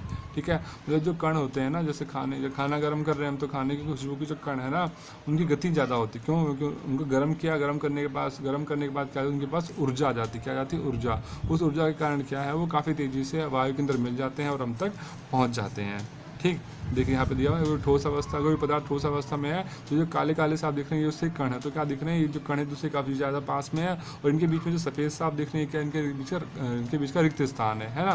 तो क्या देख रहे हैं, ठोस जो पदार्थ होते हैं उनके बीच रिक्त स्थान काफ़ी कम होता है, और ये जो कण होते हैं दूसरे काफ़ी ज़्यादा पास में होते हैं। अब द्रव की बात करें तो द्रव में हम क्या देख रहे हैं, द्रव के जो कण होते हैं एक दूसरे से ठोस के तुलना में काफ़ी ज़्यादा दूर होते हैं, और इनके बीच में क्या होता है, खाली स्थान होता है, रिक्त स्थान होता है। ठीक है, फिर बात करते हैं गैस की। तो गैस में हम क्या देखते हैं, गैस के जो अणु होते हैं एक दूसरे से काफ़ी ज़्यादा दूर होते हैं। ठोस और द्रव की तुलना में इनके अणुओं के बीच में काफ़ी ज़्यादा रिक्त स्थान होता है, जो कण है इनके बीच में काफ़ी ज़्यादा रिक्त स्थान होता है। ठीक है, आगे बात समझ में, तो हम चलते हैं फिर आगे। अब हमें पढ़ना है क्या पदार्थ अपनी अवस्था को बदल सकता है, मतलब क्या कोई पदार्थ अपनी अवस्था को चेंज कर सकता है। मतलब कोई पदार्थ पहले ठोस अवस्था में, तो क्या वो द्रव अवस्था में या फिर गैसीय अवस्था में आ सकता है। तो आइए इसके बारे में जानते हैं। जैसे ठोस जैसे बर्फ़ हो गया, द्रव जैसे जल, और गैस जैसे जलवाष्प, है ना, मतलब भाप जो हम देखते हैं। तो देखते हैं सबसे पहले अवस्था बदलने के दौरान पदार्थ के अंदर क्या होता है, और अवस्था के परिवर्तन से पदार्थ के कणों पर क्या प्रभाव पड़ता है। ये सारी चीज़ें हमें अभी समझ में आ जाएंगी। ठीक है, तो सबसे पहले आता है तापमान परिवर्तन का प्रभाव। मतलब अगर किसी पदार्थ का जो तापमान परिवर्तित कर देते हैं तो उसके कारण क्या होगा, उसका जो अवस्था है वो भी परिवर्तित हो जाएगी। ठीक है, अब हमने सबसे पहले क्या किया, हमने एक बीकर ले लिया, उसके नीचे हमने गैस जला दी, इसके अंदर हमने बर्फ़ के टुकड़े डाल दिए। अभी जो बर्फ़ है ये कौन सी अवस्था में, ठोस अवस्था में, है ना। अब हम क्या करेंगे, इसको गर्म कर रहे हैं नीचे से, तो क्या होगा, बर्फ़ अभी जो ठोस अवस्था में धीरे धीरे ये किस में चेंज हो जाएगी, जल में चेंज हो जाएगी। तो जल कौन सी अवस्था में, द्रव अवस्था में। तो हमने क्या देखा, तापमान बढ़ने के कारण जो ठोस है वो क्या आ गया, वो द्रव अवस्था में आ गया, मतलब जो बर्फ़ है वो ठोस से द्रव अवस्था में परिवर्तित हो गई। ठीक है, तो इसका मतलब ये है आज यदि पदार्थ का तापमान बढ़ाया जाए तो क्या होता है, पदार्थ जो है वो ठोस से द्रव अवस्था में आ सकता है। ठीक है, ठीक। तो देखिए यहाँ पे लिखा हुआ है, ठोस के तापमान को बढ़ाने पर उसके कणों की गतिज ऊर्जा बढ़ जाती है। गतिज ऊर्जा में वृद्धि होने के कारण कण अधिक तेजी से कंपन करने लगते हैं। ऊष्मा के द्वारा प्रदत्त की गई ऊर्जा कणों के बीच के आकर्षण बल को पार कर लेती है। इस कारण कण अपने नियत स्थान को छोड़कर अधिक स्वतंत्र होकर गति करने लग जाता है। ठीक है, और एक अवस्था ऐसी आती है जब ठोस पिघलकर द्रव में परिवर्तित हो जाता है। ठीक है, तो मतलब ये बात बताई मैंने बर्फ़ के बारे में। ठीक है, थोड़ा सा आपको और अच्छे से समझा देता हूँ। देखिए, पहले मैं बताया ठोस के तापमान को बढ़ाने पर उससे कणों की जो गतिज ऊर्जा बढ़ जाएगी। भाई जब हम बर्फ़ को गर्म करेंगे तो क्या होगा, बर्फ़ ठंडी है, गर्म करेंगे तो उसका तापमान धीरे धीरे जब बढ़ेगा तो जो बर्फ़ के जो कण है उनकी जो गतिज ऊर्जा है वो धीरे धीरे बढ़ती चली जाएगी। ठीक है, अब गतिज ऊर्जा जब बढ़ेगी, जब बर्फ़ के जो कण हैं उनकी जब ऊर्जा बढ़ेगी, जब उनको अलग से ऊर्जा मिल रही है, उस ऊर्जा कारण जब उनकी ऊर्जा बढ़ जाएगी तो क्या होगा, वह अधिक तेज़ी से काँपने लगेंगे, मतलब बर्फ़ के जो टुकड़े वो हिलने लग जाएंगे, जो कण है वो हिलने लग जाएंगे। ठीक है, धीरे धीरे ऐसे हिलने लगेंगे। ठीक है, ऊष्मा के द्वारा प्रदत्त की गई ऊर्जा कणों के बीच के आकर्षण बल को पार कर देती है। मतलब जब हम इसको गर्म कर रहे हैं ना, बर्फ़ को जब हम गर्म कर रहे हैं, गर्म करने के कारण क्या होगा, तो ऊष्मा देंगे, गर्मी से मिलेगी, उस गर्मी के कारण जो कणों के बीच का जो आकर्षण बल है ना वो कम हो जाएगा। ठीक है ना, मैंने आपको बताया था ना कि पदार्थ के जो कण हैं वो एक दूसरे को अपनी तरफ आकर्षित करते हैं। जो बर्फ़ है वो ठोस अवस्था में इसलिए क्योंकि इनके बीच का आकर्षण बल अधिक है। जब इसको गर्म करने पर क्या होगा कि जो इन पदार्थ जो ठोस जो बर्फ़ है, बर्फ़ के जो कण है उनके बीच का जो आकर्षण बल है वो कम हो जाएगा। जब आकर्षण बल कम हो जाएगा तो उससे क्या होगा, जो पदार्थ के बर्फ़ के जो कण है दूसरे दूर दूर हो जाएंगे। ठीक है, और जब इसे और अधिक गर्म किया जाएगा तो क्या होगा, ये सारे जो कण हैं वो स्वतंत्र होकर इधर उधर घूमने लग जाएंगे। ठीक है, और जो बर्फ़ होगी वो पिघलकर क्या हो जाएगी, द्रव अवस्था में आ जाएगी। ठीक है, अब देखते हैं फिर इसके बाद, जिस तापमान पर ठोस पिघलकर द्रव बन जाता है। ठीक है, जिस तापमान पर कोई भी जो ठोस पदार्थ है वो पिघलकर द्रव बन जाता है, उस तापमान को क्या कहते हैं, उस पदार्थ का गलनांक कहते हैं। जैसे मैं बता रहा हूँ, अगर बर्फ़ को जब हम यहाँ पर गर्म कर रहे हैं, जब इस बर्फ़ को हम गर्म कर रहे हैं तो जिस तापमान पर जो बर्फ़ है पिघलकर पानी में परिवर्तित हो जाएगी तो उस तापमान को क्या बोलेंगे, बर्फ़ का गलनांक कहेंगे। ठीक है, मान लिया अगर जो बर्फ़ है, मान लेते हैं 50 डिग्री सेल्सियस तापमान पर बर्फ़ जो पिघलकर जल में परिवर्तित हो जाती है, तो 50 डिग्री सेल्सियस को इस बर्फ़ का क्या बोलेंगे, गलनांक कहेंगे। ठीक, जैसे यहाँ पे दिया हुआ देखिए, दे रखा है बर्फ़ का गलनांक कितना होता है, 273.16 केल्विन होता है। ठीक है, आपको बस केल्विन यहाँ पे क्यों, के का मतलब होता है केल्विन। ठीक है, जो तापमान होता है उसे हम तापमान को नापने की 3 इकाइयाँ होती हैं। ठीक है, एक होता है डिग्री सेल्सियस, एक होता है केल्विन, एक होता है फ़ारेनहाइट। ठीक है, तो अभी हम यहाँ पर बात कर रहे हैं केल्विन में, तो बर्फ़ का जो गलनांक है वो इतना होता है 273.16 केल्विन। ठीक, आगे बात समझ में। अब यहाँ लिखा हुआ है, किसी ठोस का गलनांक उसके कणों के बीच के आकर्षण बल के सामर्थ्य को दर्शाता है। मतलब इसको हम ऐसे भी बोल सकते हैं, किसी पदार्थ का गलनांक जितना कम होगा मतलब उस पदार्थ के आकर्षण बल उतना ही कम है, और किसी पदार्थ का अगर गलनांक बहुत ज़्यादा है तो मतलब उस पदार्थ का जो आकर्षण बल होगा वो भी बहुत ज़्यादा होगा, है ना। ठीक भाई, जैसे बर्फ़ को पानी बनाने के लिए हमें बहुत कम ऊर्जा चाहिए, इसलिए उसका गलनांक काफ़ी कम है। और मान लो अगर कोई आपके पास कोई जैसे सोना या चांदी है, अगर उसको आपने द्रव अवस्था में बदलना है तो उसको तो गर्म करने के लिए काफ़ी ज़्यादा ऊर्जा चाहिए, मतलब उसका गलनांक बहुत अधिक होगा। ठीक, तो हम चलते हैं फिर से आगे। अब एक बात हमें यहाँ ध्यान से समझनी है, किसी ठोस के गलने की प्रक्रिया में तापमान समान रहता है, ऐसे में ऊष्मीय ऊर्जा कहाँ जाती है। ठीक है, जैसे मैंने बताया, मान लीजिए बर्तन में हमने बर्फ़ के टुकड़े डाल दिए ऐसे।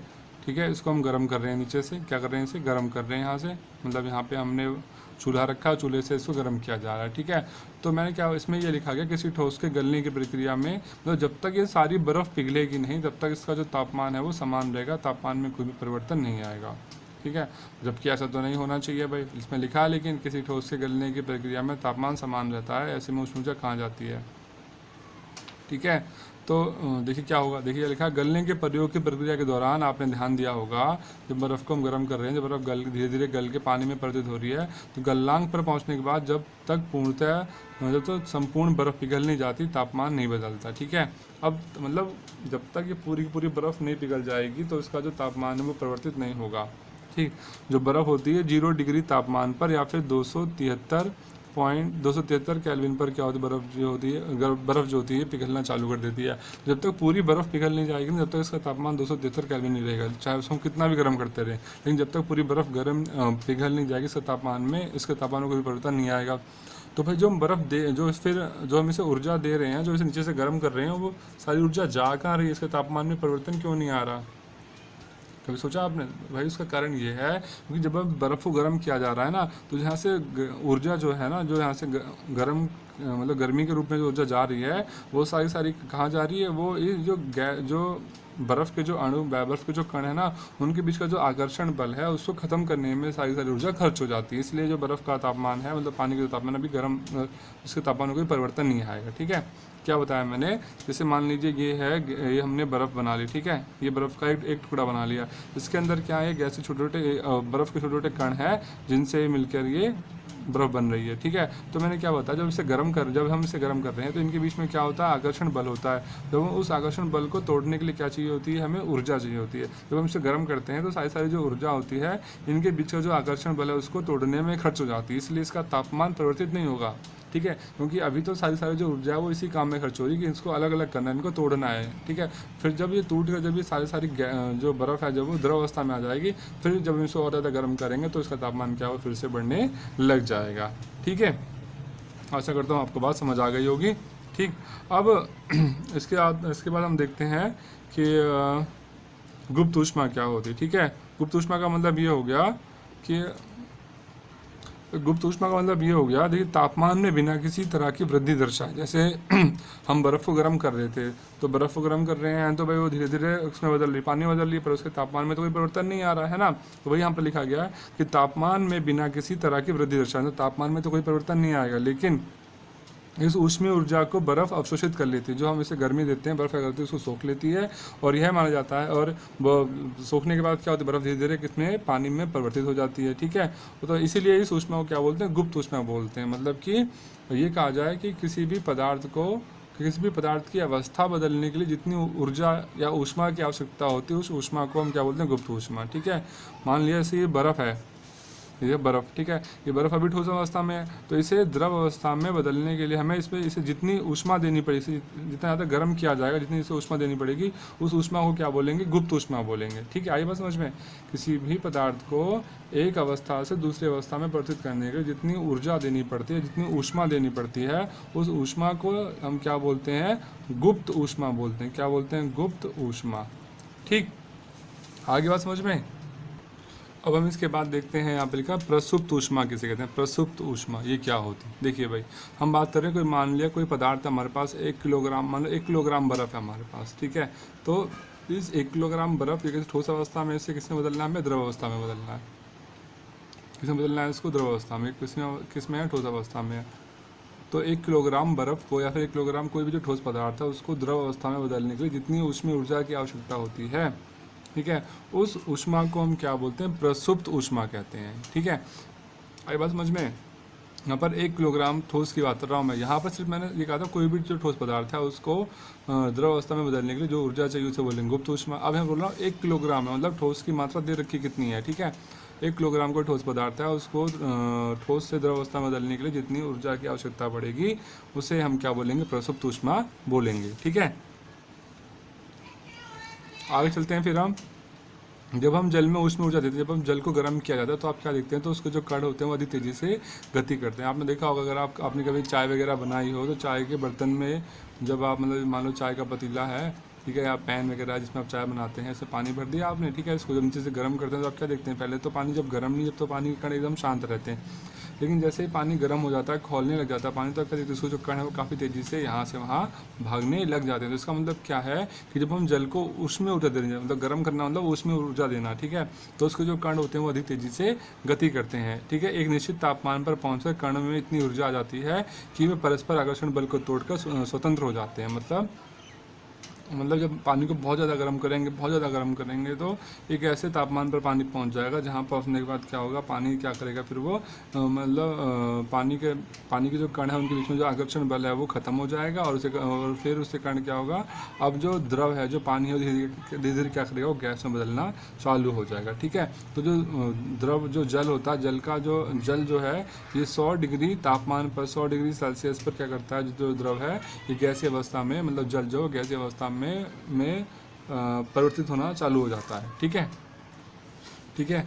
तो अभी हम यहाँ पर ये पढ़ रहे हैं कि ना जो बर्फ़ जो पानी है, अगर हम उसे 100 डिग्री तापमान में गर्म करेंगे जो बर्फ़, तो पानी क्या करेगा, वो द्रव अवस्था में बदलना चालू हो जाएगा। ठीक है, तो अब हम यहाँ पर बात करें क्वथनांक की। क्वथनांक क्या होता है? ठीक है, क्वथनांक का मतलब होता है जिस तापमान पर कोई पदार्थ द्रव से गैसीय अवस्था में बदलना आरंभ हो जाता है, उस तापमान को क्या बोलते हैं, उस पदार्थ का क्वथनांक बोलते हैं। जैसे कि अगर पानी को गर्म करें तो पानी 100 डिग्री सेल्सियस पर पानी क्या होता है, वो द्रव से गैसीय अवस्था में, मतलब भाप में बनना चालू हो जाता है। तो पानी जो है वो ठीक है, तो इस तापमान को क्या बोलेंगे, इस पानी का क्वथनांक बोलेंगे। या फिर ऐसा कह सकते हैं जिस तापमान पर कोई भी वस्तु उबलना चालू कर दे, उबलना है ना, जिस तापमान में कोई भी पदार्थ उबलना आरंभ कर देता है, तो उस तापमान को, उस पदार्थ का क्या बोलते हैं, गलनांक।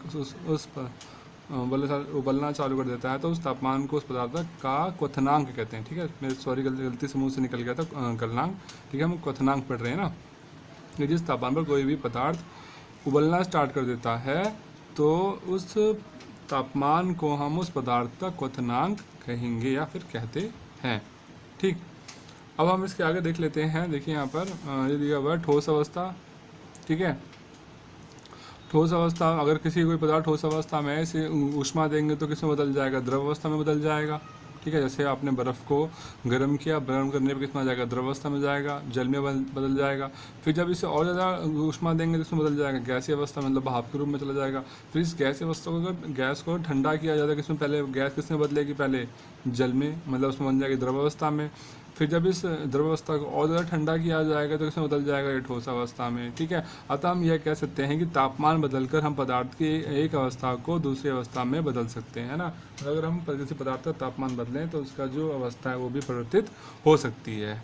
ठीक है, हमने सीखा कि गर्म करने पर पदार्थ की अवस्था बदल जाती है। गर्म करने पर ये ठोस से द्रव और द्रव से गैस बन जाते हैं। ठीक है, हमने ये सीखा कि कोई भी जो पदार्थ है, कोई भी ठोस पदार्थ है, जब उसको गर्म करें, गर्म करने पे पहले क्या होता है, ठोस से क्या बनता है, द्रव बनता है, फिर द्रव से क्या बनता है, गैस बनती है ना। ये चीज़ें हमने पढ़ी।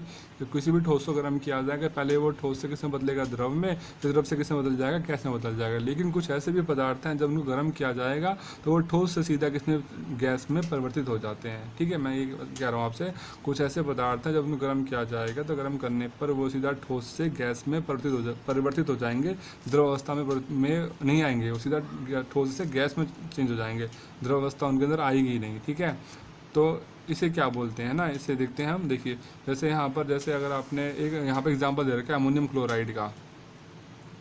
ठीक है, अमोनियम क्लोराइड को यहाँ पर हम इसमें रखते हैं, चीनी मिट्टी की प्याली में रखते हैं, फिर इसको गर्म किया जाता है। तो गर्म करने पर क्या देखेंगे कि यहाँ पर जो अमोनियम क्लोराइड होगा ये भाप में बदल जाएगा। तो यहाँ पर जो रुई हमने ऊपर रखी है ना, तो जैसे ही इसमें भाप बदलेगा तो भाप तो भाई यहाँ से उड़ते हुए ऊपर जाएगी, तो क्या होगा, जो रुई का टुकड़ा है वो भी ऊपर की तरफ उठ जाएगा, यहाँ से हट जाएगा, यहाँ से गिर जाएगा। इसका मतलब क्या हुआ, जो अमोनियम क्लोराइड था भाप बन के ऊपर की तरफ गया, उसने क्या किया, इस रुई के टुकड़े को यहाँ से हटा दिया। ठीक है, तो अब हम यहाँ पे इस एग्जाम्पल से जो यहाँ पर परीक्षण किया हमने, जो क्रियाकलाप किया, इससे हमें एक बात समझ में आ रही है कि कोई भी जो पदार्थ है, उससे कुछ ऐसे पदार्थ होते हैं जब उनको गर्म किया जाता है तो वो ठोस से सीधा गैस में बदल जाते हैं, वो द्रव में परिवर्तित नहीं होते। ठीक, तो ऐसे पदार्थ जो द्रव अवस्था में परिवर्तित हुए बिना, ठीक है, जो द्रव अवस्था में परिवर्तित नहीं होते हैं लेकिन सीधा ठोस से गैस में परिवर्तित हो जाते हैं, और फिर जब उन्हें वापस अगर ठंडा किया जाए तो वापस वो ठोस में बदलने की प्रक्रिया को ऊर्ध्वापतन कहते हैं। ठीक है, मतलब ये कहा जाए, जैसे मैंने बताया, जैसे एक एग्जांपल और ले लें, जैसे कपूर देखा आपने, कपूर जो मंदिर में पूजा के समय स्थान होता है, जब उसमें आग लगाते हैं सीधा क्या, कपूर तो पहले ठोस अवस्था में होता है और आग लगाने पर सीधा किस में बदल जाता है, वो गैस में बदल जाता है ना। तो कपूर क्या ठोस था, ठोस से सीधा जब आग लगे सीधा गैस में बदल गया, यहाँ पर जो इसकी द्रव अवस्था तो नहीं आई बीच में। ठीक है, तो इस प्रक्रिया को क्या बोलेंगे, इस प्रक्रिया को हम ऊर्ध्वापातन कहते हैं। ऊर्ध्वपातन क्या कहते हैं, ऊर्ध्वपातन कहते हैं। ठीक, आगे बस समझ में। अब चलते हैं आगे, फिर दाब परिवर्तन का प्रभाव देखते हैं। ठीक है, कि किसी पदार्थ पर अगर हम दबाव डालते हैं, दाब लगाते हैं, तो उस पर क्या असर पड़ता है। ठीक है, ये हमने क्या ले लिया, एक हमने ये ले लिया सिलेंडर ले लिया, जिसके अंदर हमने कुछ गैस मतलब हवा भर रखी है। ठीक है, गैस के अणु हैं, ठीक है, गैस के कण है, जो काले काले से आप देख रहे हैं। इसमें पिस्टन की सहायता से हम इस पर दबाव डालते हैं, मतलब इसको पिस्टन को नीचे की तरफ खिसकाते हैं, तो क्या देखेंगे। ठीक है, तो हम क्या देख रहे हैं, जो जब इसके ऊपर दबाव डाल रहे हैं तो ये जो गैस के अणु एक दूसरे काफ़ी ज़्यादा पास में आ जाएंगे। पास में आने पर कैसे हो जाएंगे, इस तरीके से आ गए। ठीक है, जब सिलेंडर जब ये पिस्टन जब हमने ऊपर से नीचे खिसकाया तो गैस के अणु पास पास आ गए, पिस्टन यहाँ आ गए, तो गैस के अणु जब पास पास आ गए तो क्या हुआ, गैस किसमें बदल गई, द्रव अवस्था में बदल गई। ठीक है, अब जब इस पर और ज़्यादा दबाव डाले, उसको और ज़्यादा नीचे खिसकाएंगे पिस्टन को, तो हम क्या देखेंगे, जो गैस के अणु और ज़्यादा पास पास आ गए, अभी किसमें बदल गई है, ठोस अवस्था में बदल गई। ठीक है, तो हम क्या देखते हैं, दाब के बढ़ने और तापमान घटने से गैस द्रव अवस्था में बदल जाती है। ठीक है, अच्छा एक बात और ध्यान देनी, जब यहाँ पर क्या, जब इसको हम पिस्टन को नीचे तरफ खिसका रहे हैं ना, तो दबाव बढ़ रहा है, लेकिन जो उसका तापमान है वो कम होता चला जा रहा है। ठीक है, ठीक, तो यहाँ पर हमने देखा दाब के बढ़ने और तापमान के घटने से जो गैस है वो द्रव अवस्था में बदल जाती है। पहले गैस में थी ये, पहले गैस था ये। ठीक है, इसको और ज़्यादा हमने पिस्टन दबाया तो इसके कण और ज़्यादा पास आ गए, इसको और ज़्यादा दबाएंगे तो और ज़्यादा पास में आ जाएंगे इसके जो कण है। ठीक है, तो हम क्या देखते हैं, दबाव बढ़ने के साथ बढ़ने पर और तापमान के घटने से जो गैस है वो द्रव अवस्था में बदली जा सकती है।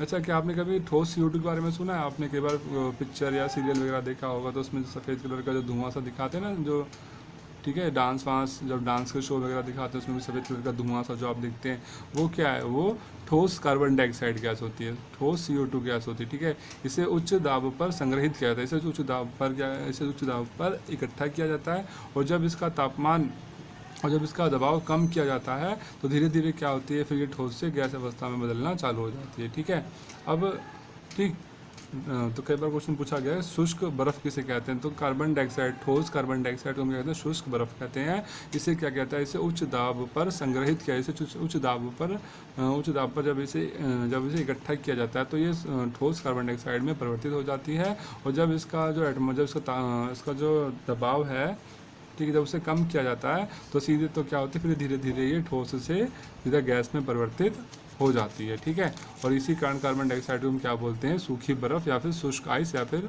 ड्राई आइस कहते हैं।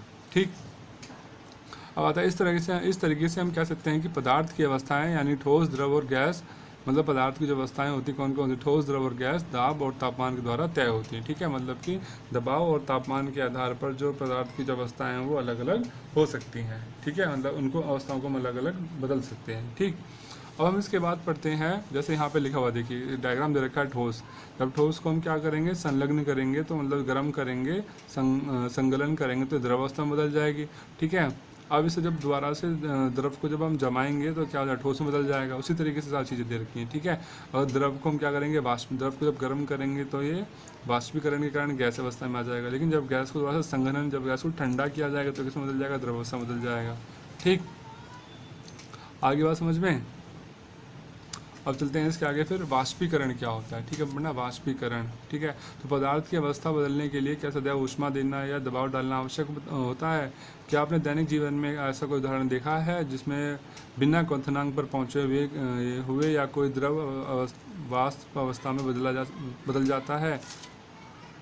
बच्चों, आपने ये सुना होगा, अगर हम जल को खुला छोड़ दें, मतलब अगर मान लो एक कटोरे में आप पानी रख के, गर्मी का मौसम चल रहा है अभी, है ना, एक कटोरे में पानी रख के उस कटोरे को बाहर रख दें 2-4 मतलब सुबह से शाम तक, तो क्या देखेंगे, जो पानी होगा उसमें से धीरे धीरे क्या होगा, पानी का उसमें से वाष्पीकरण स्टार्ट हो जाएगा, मतलब जो पानी होगा वो धीरे धीरे वहाँ से उड़ना स्टार्ट हो जाएगा। ठीक है, ठीक, और इसी तरीके से आपने कभी सोचा है कि हमारे जो गीले कपड़े होते हैं, हम उससे जब हम सुखाते हैं तो उसमें से पानी कहाँ जाता है, सोचा कभी आपने? तो होता क्या है भाई, जब हम जानते हैं कि पदार्थ के कण हमेशा क्या होते हैं, गतिशील होते हैं और कभी रुकते नहीं है ना, बताया था मैंने आपको, जैसे इंक बताया था मैंने, उसमें गिलास में पानी भर लीजिए, कांच के गिलास में, उसमें थोड़ा सा पानी भर के थोड़ा सा इंक की बूंद डाल दीजिए। ठीक है, तो क्या देखेंगे, इंक जो पूरे गिलास में फैल जाएगी। इसका मतलब क्या था, जो पदार्थ के कण है वो गतिशील रहते हैं भाई, घूम रहे, जब तो इंक के कण पानी में जाके मिल गए। एक निश्चित तापमान पर गैस, द्रव या ठोस के कणों में विभिन्न मात्रा में गतिज ऊर्जा होती है। ठीक है, द्रव में सतह पर स्थित कणों के कुछ अंशों में इतनी गतिज ऊर्जा होती है कि वे एक दूसरे के कणों के आकर्षण बल से मुक्त हो जाते हैं। क्वथनांक से कम तापमान पर द्रव के वाष्प में परिवर्तित होने की इस प्रक्रिया को वाष्पीकरण कहते हैं। मतलब अभी तो हमने एक बात देखी थी, जब हम पानी को गर्म कर रहे थे तो पानी क्या था, 100 डिग्री सेल्सियस तापमान में पानी क्या कर रहा था, वो द्रव अवस्था से गैसीय अवस्था में बदल रहा था। अब क्या करें, अगर कोई भी पदार्थ जो है वो क्या है, अपने क्वथनांक तक, अपने उसका जो तापमान है, उस पदार्थ का तापमान उसके क्वथनांक तक नहीं पहुंचा, ठीक है, और फिर भी उस पदार्थ का अगर वाष्पीकरण हो रहा है, वो पदार्थ जो है वो भाप, वो गैसीय अवस्था में परिवर्तित हो जाता है, तो इस प्रक्रिया को हम क्या बोलते हैं, वाष्पीकरण कहते हैं। जैसे आपने देखा, अगर हम कपड़ों को बाहर सुखाते हैं तो भाई क्या देखते हैं, जो कपड़े में से जब गीले कपड़े आपने बाहर सुखाए तो क्या होगा, उसमें उसका पानी गायब हो गया, तो पानी का क्या हुआ, वाष्पीकरण हुआ ना। अब ये देखिए, क्या जो कपड़ा था, क्या उसका तापमान 100 डिग्री सेल्सियस था, नहीं था, लेकिन फिर भी उसमें से जो पानी, कपड़ों के अंदर जो पानी था वो भाप बन के चला गया, मतलब पानी का वाष्पीकरण हो गया, है ना, मतलब पानी उसमें से उड़ गया, है ना। तो इस प्रक्रिया को वाष्पीकरण कह रहे हैं कि क्वथनांक से कम तापमान पर, मतलब जो कपड़े का तापमान तो इतना था नहीं, मतलब कपड़े का तापमान तो 100 डिग्री सेल्सियस नहीं पहुंचा, लेकिन फिर भी क्या हुआ, द्रव के जो द्रव था कपड़ों के अंदर, जो पानी भरा हुआ था, वो वाष्प में परिवर्तित हो गया, इसलिए इस प्रक्रिया को क्या बोलेंगे, हम वाष्पीकरण कहेंगे, ठीक है। आई बात समझ में। यहाँ पर ये बात कर रहे हैं, जो तापमान है पदार्थ का, वो तो मतलब कोई भी जो पदार्थ है उसका जो तापमान है वो क्वथनांक तक नहीं पहुंचा, लेकिन फिर भी जो पदार्थ है वो क्या है, वो द्रव से सीधा गैसीय अवस्था में परिवर्तित हो जाता है, तो इस प्रक्रिया को हम वाष्पीकरण कहते हैं, ठीक। जैसे मैंने बताया, कपड़े का सूखना, गीले कपड़े का सूखना, और कपड़ा जब सुखाया जाता है तो उसमें पानी होता है, लेकिन कुछ समय के बाद देखते हैं उसमें से पानी गायब हो जाता है, लेकिन उसमें और कपड़े को छूकर देखेंगे उसका तापमान तो भाई 100 डिग्री सेल्सियस तक नहीं पहुँच, जबकि पानी को भाप में बदलने के लिए 100 डिग्री तापमान चाहिए, ठीक है। लेकिन ऐसा तो हमें कुछ नहीं करना पड़ा वहाँ पे, और ना इसका तापमान में कुछ चेंज आया इतना ज़्यादा, लेकिन फिर भी उसमें से पानी गायब हुआ क्या, कि वहाँ पर पानी का वाष्पीकरण हो गया, जल का वाष्पीकरण हो गया वो, ठीक है। हम चलते हैं इसके आगे। वाष्पीकरण को प्रभावित करने वाले कारक, मतलब ऐसी कौन कौन सी चीज़ें हैं जिनके ऊपर वाष्पीकरण जो है वो डिपेंड करता है, ऐसी कौन कौन चीज़ें हैं जिनके कारण वाष्पीकरण होता है, ठीक है। सबसे पहले यहाँ देखते हैं, आपने ध्यान दिया होगा कि वाष्पीकरण की दर निम्नलिखित के साथ बढ़ती जाती है, सतह क्षेत्र बढ़ने पर। अब हम जानते हैं कि वाष्पीकरण एक सतही प्रक्रिया है, सतही क्षेत्र बढ़ने पर वाष्पीकरण की दर भी बढ़ जाती है। जैसे कपड़े सुखाने के लिए हम उन्हें फैला देते हैं, अगर आप देखिए कपड़ा है, 2 कपड़े लीजिए आप, ठीक है, एक कपड़े को आप तो ना एक तार पर पूरा फैला दीजिए, ठीक है, एक कपड़े को आप एकदम पूरा फैला के तार पे सुखाइए, और एक कपड़े को आप फैलाइए नहीं, उसको ना मतलब एक जगह पर ऐसे ही सिकोड़ कर रख दीजिए, तो आप क्या देखेंगे, जो कपड़ा आपने फैला के सुखाया है ना तार पे, वो तो क्या होगा, वो तो भाई बहुत जल्दी सूख जाएगा, और जिस कपड़े को आपने एक तार पर एक जगह इकट्ठा करके मतलब सिकोड़ कर रख दिया, वो कपड़ा वो सूखने में समय लगाएगा, है ना। तो इसका मतलब क्या है कि जब वाष्पीकरण जो होता है वो क्या होता है, अगर उससे सतह ज़्यादा मिलेगी तो वो काफ़ी तेज़ी से होगा, और अगर सतह कम होगी तो वाष्पीकरण काफ़ी धीरे से होगा, ठीक है। आई बात समझ में।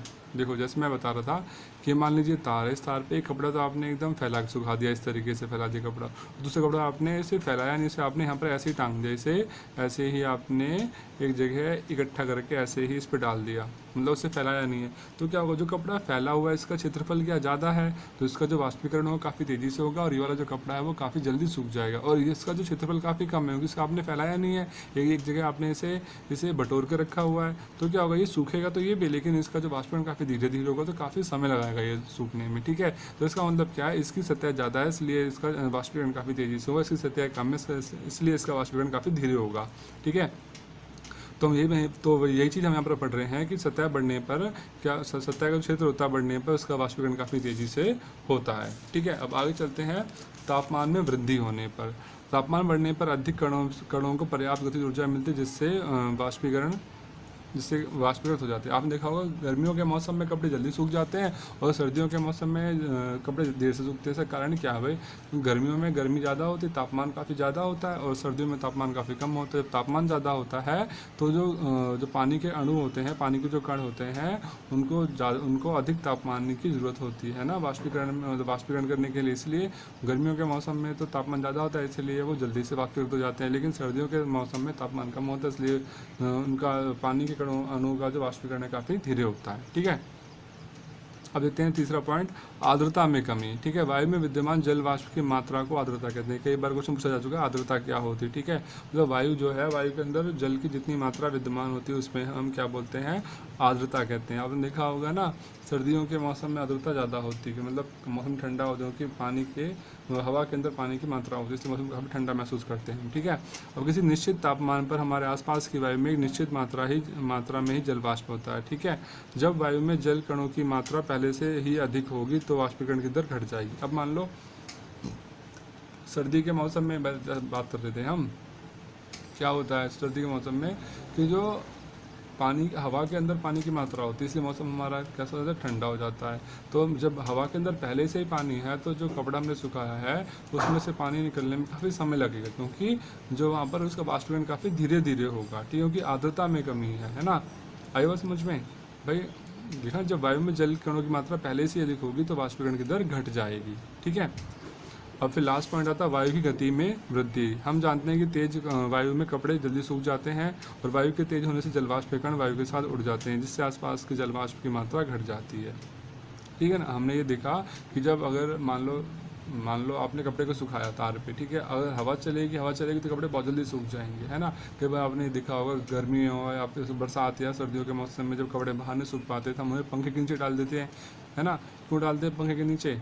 क्योंकि पंखे नीचे डालते हैं तो उससे क्या होता है, हवा से क्या होता है, जो जल के जो अणु कपड़े में पानी के कपड़े के अंदर होते हैं वो कहते हैं वो वाष्पीकृत हो जाते हैं हवा तेज हवा के कारण, है ना। तो इसका मतलब ये अगर हवा चलती है तब भी क्या होता है, वाष्पीकरण काफ़ी तेज़ी से हो जाता है। अब हम चलते हैं इसके आगे। अब है वाष्पीकरण के कारण शीतलता कैसे होती है। आपने देखा होगा अगर हम मटके में पानी रखते हैं तो हमारा पानी काफ़ी ज़्यादा ठंडा हो जाता है। ऐसा क्यों होता है? क्योंकि मटके में से जल का वाष्पीकरण होता है, जिसके कारण जो पानी है वो ठंडा हो जाता है। देखिए, खुले हुए बर्तन में रखे द्रव में निरंतर वाष्पीकरण होता रहता है। आपने देखा होगा, अगर आप एक बाल्टी लीजिए, ठीक है, उस बाल्टी के अंदर आप गर्म पानी रख दीजिए, ठीक है, इस बाल्टी में हमने क्या डाल दिया, गर्म पानी डाल दिया। तो हम यहाँ पर क्या देखेंगे, इस बाल्टी को हम ऐसे खुला रख देते हैं, ठीक है, और दूसरा एक बर्तन लिया हमने, एक दूसरी बाल्टी ले ली, इसके अंदर भी हमने गर्म पानी रख लिया, इसको हमने ढक के रख दिया।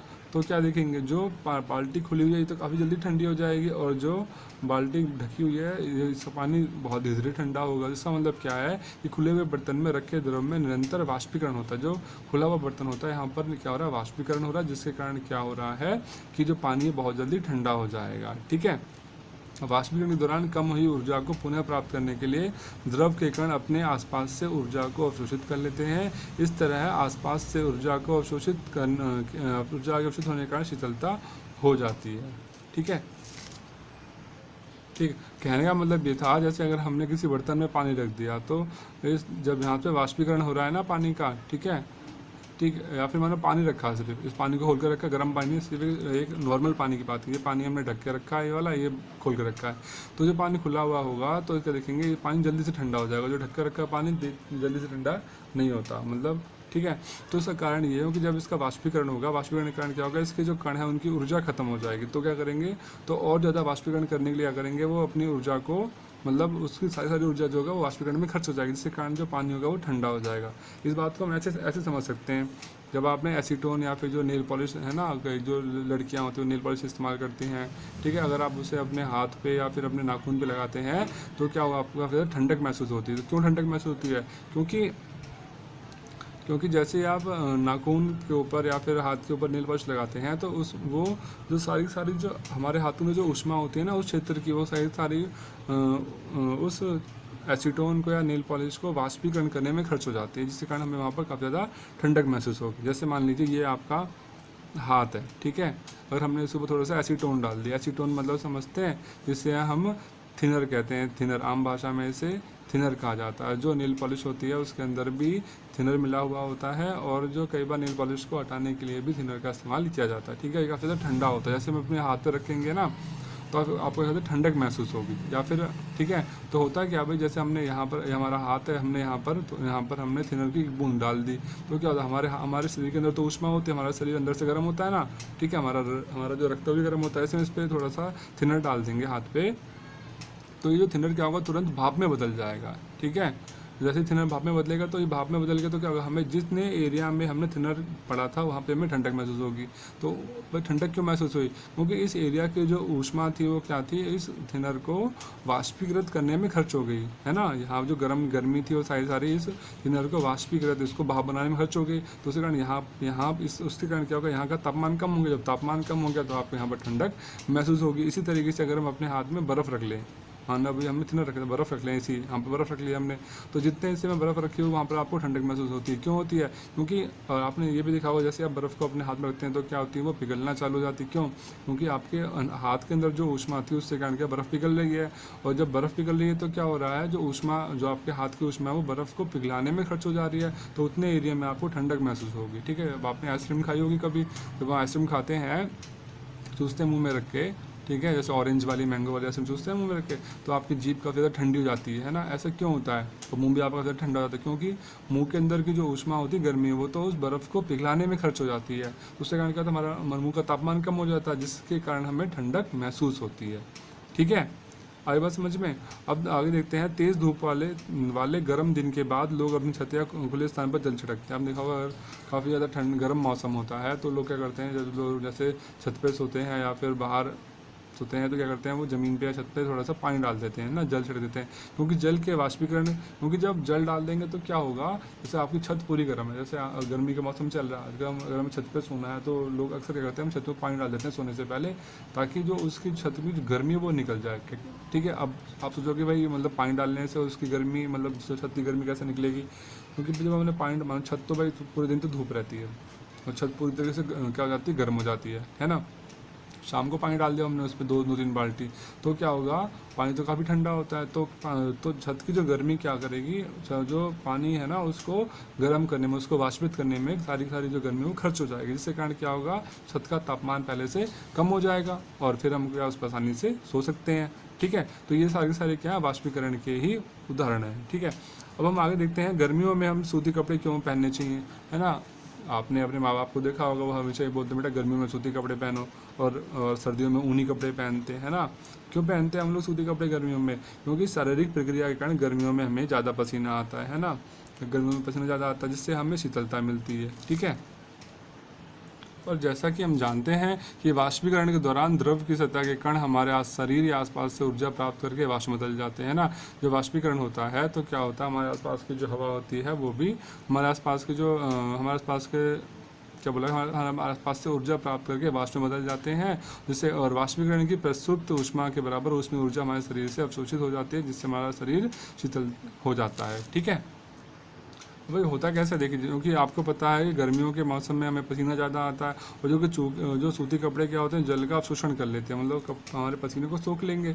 ठीक है, जब हमारे पसीने को सोख लेंगे तो क्या होगा, जब बाहर से अब गर्मी पड़ेगी, जब धूप लगेगी हमारे शरीर पे, तो पसीना क्या होगा, भाप में बदल जाएगा। ठीक है, ठीक, और उससे कारण क्या होगा, जो हमें ठंडक महसूस होगी। ठीक है, या फिर इसको ऐसे बोल सकते हैं हम, जैसे क्या होता है भाई, सूती कपड़ों में जल का अवशोषण अधिक होता है, इसलिए हमारा पसीना इसमें अवशोषित होकर वायुमंडल में आसानी से वाष्पित हो जाता है। मतलब हमारे शरीर की जो गर्मी होती है उसके कारण क्या होगा, जो पसीना होगा वो वाष्पित हो जाएगा, मतलब भाप में बदल जाएगा, और हमारा जो शरीर है उसका तापमान कम हो जाएगा, क्योंकि हमारे शरीर की जो ऊर्जा है वो तो उस पसीने को भाप बनाने में, मतलब वाष्पित करने में खर्च हो गई, जिसके कारण हमारे शरीर का तापमान कम हो गया और हमें काफ़ी ज़्यादा ठंडक महसूस होगी। ठीक है, मतलब काम वही हो रहा है, जो ऊष्मा है वो सारी द्रव को, मतलब गैस अवस्था में परिवर्तित करने में खर्च हो जाते हैं, जिसके कारण हमें ठंडक महसूस होती है। ठीक, अब देखते हैं ऐसे बर्फीले जल से भरे ग्लास की बाहरी सतह पर जल की बूंदें क्यों नजर आती है। आपने देखा होगा, अगर कांच का ग्लास या फिर स्टील के ग्लास में पानी जब हम रखते हैं, बर्फ़ का पानी, तो देखते हैं इसके बाहर जो मतलब बाहर वाली सतह पर हमें कुछ पानी की बूंदें दिखाई देने लग जाती हैं। ऐसा क्यों होता है, किसी बर्तन में जब हम बर्फीला जल रखते हैं तो जल्दी ही बर्तन के बाहरी सतह पर हमें जल की बूंदें नजर आने लगेंगी। तो हुआ क्या भाई कि बाहर पानी कहाँ से आया, ग्लास के बाहर, तो होता क्या है, जो वायु के अंदर जो हवा है ना, उस वायु के अंदर जो जल है, जल के गैस के रूप में है। ठीक है, वायु के अंदर, तो जैसे ही जल इस ठंडे जल के संपर्क, जैसे वो गैस जो है उस मतलब जो गैस जो उस ठंडे जल के संपर्क में आता है, तो उसके कारण क्या होता है, वो जो गैस के अणु होते हैं वो ठंडे होकर धीरे धीरे आते हैं द्रव अवस्था में परिवर्तित होना चालू हो जाते हैं। ठीक है, ठीक। और जिसके कारण फिर हमें वहाँ पर वो जल दिखाई देने लग जाता है। जैसे कि यहाँ देखिए मैं बताया कि गिलास में हमने ठंडा पानी पड़ दिया, और जैसे हम इस ठंडे पानी को समय के लिए 1-2 मिनट रखेंगे अपने सामने, तो क्या देखेंगे कि जो बर्फ़ जो गिलास है इसके ऊपर कुछ पानी की बूंदें अपने आप आ गई हैं साइड में, ठीक है। ये कहाँ से आती हैं? तो वायु में उपस्थित जलवाष्प की जो ऊर्जा होती है, वायु में जो उपस्थित है ना जलवाष्प, उसकी जो ऊर्जा है वो ठंडे पानी के संपर्क में आकर कम हो जाती है। मतलब उसकी जो ऊर्जा थी ना, पहले वो भाप के रूप में थी, लेकिन जैसे ही ठंडे पानी के संपर्क में आएगी तो उसकी ऊर्जा खत्म हो जाएगी और वो ठंडी हो जाएगी, और ठंडी होने के बाद क्या होगा, ये द्रव अवस्था में बदल जाता है, जिसके कारण हमें गिलास से चारों ओर ठंडा, गिलास से चारों ओर हमें कुछ पानी की बूंदें नज़र आती हैं, ठीक।